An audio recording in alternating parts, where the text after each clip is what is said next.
میرے محترم اساتذہ کرام، آسمانی رسالت و نبوت کا روحانی سلسلہ جو سیدنا آدم علیہ السلام سے جاری تھا، اور دعوت توحید کا وہ نورانی تسلسل جو انبیاء و رسول کی معرفت مختلف اقدار و ادوار میں قائم تھا، شدہ ذات اقدس کی بعثت پر تمام ہو گیا، جو تخلیق کے اعتبار سے سب سے اول اور بعثت میں سب سے آخر ہے، جو دعائے خلیل اور نوید مسیحہ ہے، جس کی بشارت سے تورات و انجیل کی مبارک اوراق مزین تھی، جو ختم الرسل آقائے کل اور ہادی السبل بن کر آیا، جو شفیع المذنبین ورحمت للعالمین بن کر آیا، جو خاتم النبیین سید المرسلین بن کر آیا، اور سراج المنیرہ کے خطاب سے نوازا گیا، بشیر و نذیر کے لقب سے یاد کیا گیا، جس کی شان میں یاسین و طٰہٰ نازل ہوئی، جس کو مدثر و مدمر کہہ کر پکارا گیا، کنکریوں نے جس کی شہادت دی، درختوں نے جن کی اطاعت کی، جس کے اشارے پر خدا عشق ہو گیا، جس کے فراق میں ستون حنانہ ہو پڑا، آخر وہ کون ہے جو محبوب کبریا ہے کہ جس کا نام نہ ہو نماز مکمل نہیں، جس کا نام نہ ہو کلمہ مکمل نہیں، جس کا نام نہ ہو اذان مکمل نہیں، جس کا نام نہ ہو ایمان مکمل نہیں۔ اللہ تعالیٰ فرماتا ہے بندے میرے ہیں، امت تیری ہے، سجود میرے لیے، درود تیرے لیے، قیام میرے لیے، سلام تیرے لیے، تم میں سے ہے مگر تم جیسا نہیں، وہ عبداللہ کا بیٹا ہے، آمینہ کا اپنا جگر ہے، عبد المطلب کا پوتا ہے،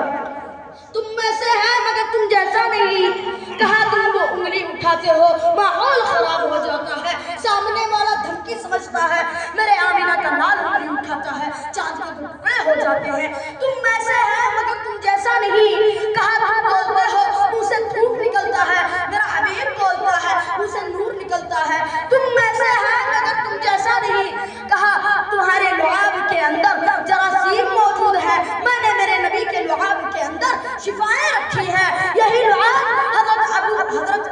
جابر کے کھانے میں چلا جائے 5 آدمیوں کا کھانا 1500 کھا لیتے ہیں، یہی لعاب حضرت ابو بکر کے ایڑی پر لگ جائے زہر اتر جاتا ہے، یہی لعاب حضرت علی کے بال حضرت علی کی آنکھوں میں لگ جائے شفائیں مل جاتی ہیں، یہی لعاب حضرت انس کے باغ میں چلا جائے برکتیں آ جاتی ہیں، تم میں سے ہے مگر تم جیسا نہیں، کہا تم چلتے ہو گرد و غبار ہوتا ہے، میرا حبیب چلتا ہے وہاں سے بھی ہدایت کے چشمے پھوٹتے ہیں۔ میرے محترم دوستوں، جو آنکھ اللہ تعالیٰ نے میرے حبیب کو عطا فرمائی، ویسے آنکھ پورے کائنات میں کسی کو نہیں عطا فرمائی۔ مثال کے طور پر ایک تاجر میرے مصطفیٰ کی نگاہ میں آتا ہے، ابو بکر صدیق بن جاتا ہے، مثال کے طور پر ایک قاتل تلوار لے کر میرے مصطفیٰ کی نگاہ میں آتا ہے، عمر فاروق اعظم بن جاتا ہے، ایک بزنس مین میرے مصطفیٰ کی نگاہ میں آتا ہے، عثمان بن نورین بن جاتا ہے، گلیوں میں کھیلتا ہوا ایک معصوم سا بچہ میرے مصطفیٰ کی نگاہ میں آتا ہے، علی شیر خدا بن جاتا ہے، ابو عبیدہ میرے مصطفیٰ کی نگاہ میں آتا ہے، امین امت بن جاتا ہے، ابی بن کعب میرے مصطفیٰ کی نگاہ میں آتا ہے، قاری امت بن جاتا ہے، عبداللہ ابن عباس میرے مصطفیٰ کی نگاہ میں آتا ہے، مفسر الامت بن جاتا ہے، خالد ابن ولید میرے مصطفیٰ کی نگاہ میں آتا ہے، جنرل امت بن جاتا ہے، عبداللہ ابن مسعود میرے مصطفیٰ کی نگاہ میں آتا ہے، فقیہ امت بن جاتا ہے،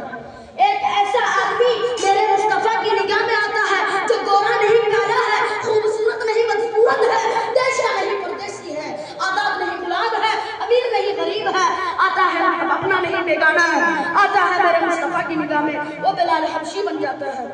میں اس شعر کے ساتھ اپنی تقریر کا اختتام کرنا چاہوں گا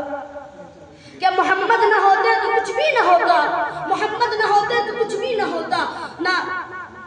زمین بھی نہ ہوتی، فلک بھی نہ ہوتا، نہ موسیٰ نہ عیسیٰ نہ آدم نہ ہوا، نہ گردوں پہ تارے نہ عرش معلیٰ، نہ واخدہ